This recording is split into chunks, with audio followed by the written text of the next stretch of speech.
ವೈದ್ಯರ ಸೋಗಿನಲ್ಲಿ ದೆಹಲಿಯಲ್ಲಿ ರಕ್ತ ದೋಕುಳಿಯನ್ನು ನಡೆಸಿದ್ರ ರಕ್ತ ಪಿಪಾಸುಗಳು.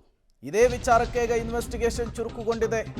ದೆಹಲಿಯ ಕೆಂಪುಕೋಟೆಯ ಬಳಿ ಆತ್ಮಾಹುತಿ ದಾಳಿ ಭಯೋತ್ಪಾದಕರಿಂದ. ಸ್ಫೋಟದ ರೂವಾರಿಗಳಿಗೆ ರಾಜನಾಥ್ ಸಿಂಗ್ ಎಚ್ಚರಿಕೆಯ ಸಂದೇಶ ರವಾನಿಸಿದ್ದಾರೆ. ದಾಳಿಕೋರರನ್ನ ಯಾವುದೇ ಕಾರಣಕ್ಕೂ ಬಿಡಲ್ಲ ಅಂಥೇಳಿ ಎಚ್ಚರಿಕೆ ಕೊಟ್ಟಿದ್ದಾರೆ. ರಕ್ಷಣಾ ಸಚಿವ ರಾಜನಾಥ್ ಸಿಂಗ್ ಕೊಟ್ಟಂತಹ ವಾರ್ನಿಂಗ್ ಇದು. ಸ್ಫೋಟದ ಬಗ್ಗೆ ತನಿಖೆ ನಡೀತಾ ಇದೆ ಅಂಥೇಳಿ ರಕ್ಷಣಾ ಸಚಿವರು ಮಾಹಿತಿಯನ್ನು ಕೊಟ್ಟಿದ್ದಾರೆ. ಇದರ ನಡುವೆ ಯಾರು ಆತ್ಮಾಹುತಿ ದಾಳಿಯನ್ನು ಮಾಡಿದ್ರು, ಅದರ ಹಿಂದೆ ಯಾರಿದ್ದಾರೆ, ಎಲ್ಲರಿಗೂ ಕೂಡ ನೇರವಾಗಿಯೇ ಎಚ್ಚರಿಕೆಯ ಸಂದೇಶವನ್ನು ರಾಜನಾಥ್ ಸಿಂಗ್ ರಕ್ಷಣಾ ಸಚಿವರು ರವಾನಿಸಿದ್ದಾರೆ. ಸ್ಫೋಟದ ರೂವಾರಿಗಳಿಗೆ ರಾಜನಾಥ್ ಸಿಂಗ್ ಅವರು ಕೊಟ್ಟಂತಹ ಎಚ್ಚರಿಕೆ ಇದು. ಈ ಹಿಂದೆಯೇ ಹೇಳಿತ್ತು, ಪಹಲ್ಗಾಮ್ ದಾಳಿಯ ನಂತರ, ಆಪರೇಷನ್ ಸಿಂಧೂರದ ನಂತರ ಒಂದೇ ಒಂದು ಭಯೋತ್ಪಾದಕ ದಾಳಿ ಆದರೂ ಕೂಡ, ಪ್ರಯತ್ನ ಆದರೂ ಕೂಡ ನಾವು ಅದನ್ನು ಭಯೋತ್ಪಾದನೆ ಅಂತಲೇ ಕನ್ಸಿಡರ್ ಮಾಡ್ತೇವೆ, ಯುದ್ಧ ಅಂತಲೇ ಕನ್ಸಿಡರ್ ಮಾಡ್ತೇವೆ ಅಂಥೇಳಿ. ಈಗ ದೆಹಲಿಯಲ್ಲಿ ಅತಿದೊಡ್ಡ ಸ್ಫೋಟ ಸಂಭವಿಸಿದೆ. 14 ಜನ ಬಲಿಯಾಗಿದ್ದಾರೆ. ಆತ್ಮಾಹುತಿ ದಾಳಿ ಅನ್ನೋದು ಗೊತ್ತಾಗ್ತಾ ಇದೆ. ಭಯೋತ್ಪಾದಕರೇ ನಡೆಸಿರುವಂತಹ ರಕ್ತ ದೋಕುಳಿ ಇದು ಅನ್ನೋದು ಗೊತ್ತಾಗ್ತಾ ಇದೆ. ಇದರ ನಡುವೆ ರಕ್ಷಣಾ ಸಚಿವರ ಎಚ್ಚರಿಕೆ, ಇದು ಮುಂದಿನ ದಿನಗಳಲ್ಲಿ ಮತ್ಯಾವ ಬೆಳವಣಿಗೆಗಳಿಗೆ ಸಾಕ್ಷಿಯಾಗುತ್ತೆ ಅಂಥೇಳಿ. ಈ ಉಗ್ರ ಸಂಘಟನೆಯ ಹಿಂದೆ ಪಾಕಿಸ್ತಾನ ಇದೆಯಾ, ಪಾಕಿಸ್ತಾನದ ಪ್ರೇರಿತದಿಂದಲೇ ಈ ರೀತಿಯ ಒಂದು ಅಟ್ಯಾಕ್ ಆಯ್ತಾ, ಎಲ್ಲವೂ ಕೂಡ ತನಿಖೆಯ ಮೂಲಕ ಗೊತ್ತಾಗಬೇಕಿದೆ.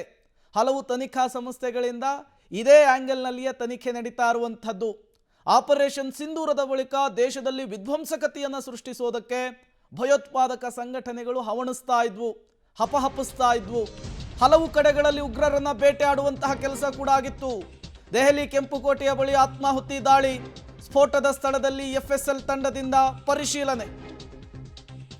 ಸ್ಫೋಟದ ಸ್ಥಳದಲ್ಲಿ ಕಾರಿನ ಸ್ಟೇರಿಂಗು ವೈರ್ ಅನ್ನು ಕಲೆಕ್ಟ್ ಮಾಡುವಂತಹ ಕೆಲಸ ಮಾಡಿದ್ದಾರೆ.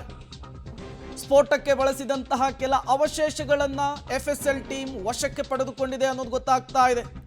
ಜೈನ ಮಂದಿರಕ್ಕೂ ಕೂಡ ಸ್ಫೋಟದ ಎಫೆಕ್ಟ್ ತಟ್ಟಿದೆ ಅನ್ನೋದು ಗೊತ್ತಾಗ್ತಾ ಇದೆ. ಜೈನ ಮಂದಿರದ ಆವರಣದಲ್ಲೂ ಕೂಡ ಸ್ಫೋಟದ ಅವಶೇಷಗಳು ಪತ್ತೆಯಾಗಿದೆ ಅನ್ನೋದು ಗೊತ್ತಾಗ್ತಾ ಇದೆ. ದೆಹಲಿ ಕೆಂಪುಕೋಟೆಯ ಬಳಿ ಆತ್ಮಾಹುತಿ ದಾಳಿಯ ಪ್ರಕರಣಕ್ಕೆ ಸಂಬಂಧಪಟ್ಟಂತೆ ತನಿಖಾ ತಂಡಗಳಿಂದ ಇನ್ವೆಸ್ಟಿಗೇಷನ್ ಚುರುಕುಗೊಂಡಿದೆ. ಸುಮಾರು 100-150 ಮೀಟರ್ ದೂರಕ್ಕೆ ಸ್ಫೋಟಗೊಂಡಂತಹ ಕಾರಿನ ಬಿಡಿ ಭಾಗಗಳು ಬಂದು ಬಿದ್ದಿರುವಂತಹದ್ದು. ಈ ಸ್ಫೋಟದಲ್ಲಿ ಸಿಲುಕಿದಂತಹ ಮನುಷ್ಯನ ದೇಹ ಛಿದ್ರವಾಗಿ ಚಲ್ಲಾಪಿಲ್ಲಿಯಾಗಿ ಬಿದ್ದಿರುವಂಥದ್ದು.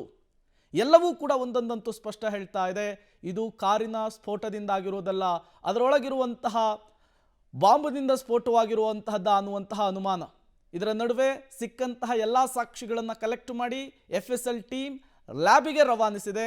ಬಹುತೇಕ ಸಂಜೆ ಅಷ್ಟೊತ್ತಿಗೆ ಅದರ ರಿಪೋರ್ಟ್ ತನಿಖಾ ತಂಡದ ಕೈ ಸೇರುವಂತಹ ಸಾಧ್ಯತೆ ಇದೆ. ಇದನ್ನು ಆಧರಿಸಿ ಇದರ ಹಿಂದಿರೋರು ಯಾರು ಅಂಥೇಳಿ ಐಡೆಂಟಿಫೈ ಮಾಡುವಂತಹ ಚಾನ್ಸಸ್ ಕೂಡ ಇದೆ. ಮತ್ತಷ್ಟು ಡೀಟೇಲ್ ಶಬೀರ್ ಕೊಡ್ತಾರೆ, ದೂರವಾಣಿ ಸಂಪರ್ಕದಲ್ಲಿ ಜಾಯಿನ್ ಆಗಿದ್ದಾರೆ. ಶಬೀರ್, ಒಟ್ಟಾರೆಯಾಗಿಯೇ ಇದೊಂದು ಆತ್ಮಾಹುತಿ ದಾಳಿ, ಭಯೋತ್ಪಾದಕ ದಾಳಿ ಅನ್ನೋದು ಗೊತ್ತಾಗ್ತಾ ಇದೆ.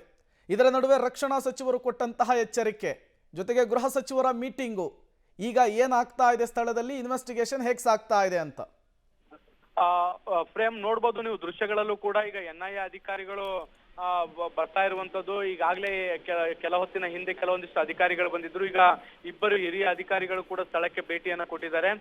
ಸದ್ಯಕ್ಕೆ ಘಟನಾ ಸ್ಥಳವನ್ನು ಪರಿಶೀಲಿಸುವಂತ ಕೆಲಸಗಳನ್ನ ಕೂಡ ಅಧಿಕಾರಿಗಳು ಮಾಡ್ತಾ ಇರುವಂತದ್ದು. ಒಂದು ಕಡೆ ಘಟನಾ ಸ್ಥಳದಲ್ಲಿ NIA ಇನ್ವೆಸ್ಟಿಗೇಷನ್ ಶುರು ಮಾಡ್ಕೊಂಡ್ರೆ, ಮತ್ತೊಂದು ಕಡೆಗೆ ಕೇಂದ್ರ ಗೃಹ ಸಚಿವ ಅಮಿತ್ ಶಾ ಅವರು ಕೂಡ ತನಿಖಾ ಸಂಸ್ಥೆಗಳ ಮುಖ್ಯಸ್ಥರ ಜೊತೆಗೆ ಸಭೆಯನ್ನ ಕೂಡ ಈಗ ಶುರು ಮಾಡಿರುವಂತದ್ದು. ಈ ಒಂದು ಘಟನೆಗೆ ಸಂಬಂಧಪಟ್ಟಂತೆ ಈವರೆಗೂ ಆಗಿರುವಂತಹ ತನಿಖಾ ಪ್ರಗತಿಯ ಬಗ್ಗೆ ಮಾಹಿತಿಯನ್ನ ಕೂಡ ಪಡೆದುಕೊಳ್ಳುವಂತ ಕೆಲಸವನ್ನ ಕೂಡ ಮಾಡ್ತಿದ್ದಾರೆ. ಯಾರೇ ಈ ಘಟನೆಯನ್ನ ಮಾಡಿದ್ರು ಕೂಡ ಪ್ರತೀಕಾರವನ್ನು ತೆಗೆದುಕೊಳ್ಬೇಕು ಅನ್ನುವಂತ ನಿಟ್ಟಿನಲ್ಲಿ ಎಚ್ಚರಿಕೆಯನ್ನ ಕೂಡ ಕೊಡುವಂತ ಕೆಲಸವನ್ನ ಕೂಡ ಈಗ ಅಮಿತ್ ಶಾ ಅವರು ಮಾಡಿರುವಂತದ್ದು. ಸೊ ಈ ಘಟನೆ ಹಿಂದಿರುವಂತ ಸಂಘಟನೆ ಯಾವುದು, ಮತ್ತೆ ಈ ಒಂದು ಘಟನೆ ಹೇಗಾಯ್ತು, ಮತ್ತೆ ವ್ಯವಸ್ಥಿತವಾದಂತ ಷಡ್ಯಂತ್ರವ ಅನ್ನುವಂಥದ್ರ ಬಗ್ಗೆ ಸಂಪೂರ್ಣವಾದಂತ ಮಾಹಿತಿಯನ್ನು ಈಗ ಅಮಿತ್ ಶಾ ಪಡೆದುಕೊಳ್ತಾ ಇದ್ದಾರೆ. ಪ್ರೇಮ್, ಓಕೆ ಶಬೀರ್, ಹಾಗೆ ಸಂಪರ್ಕದಲ್ಲಿರಿ, ಮತ್ತಷ್ಟು ಡೀಟೇಲ್ಸ್ ಅನ್ನ ನಿಮ್ಮಿಂದ ಪಡಿತಾ ಹೋಗ್ತೀವಿ.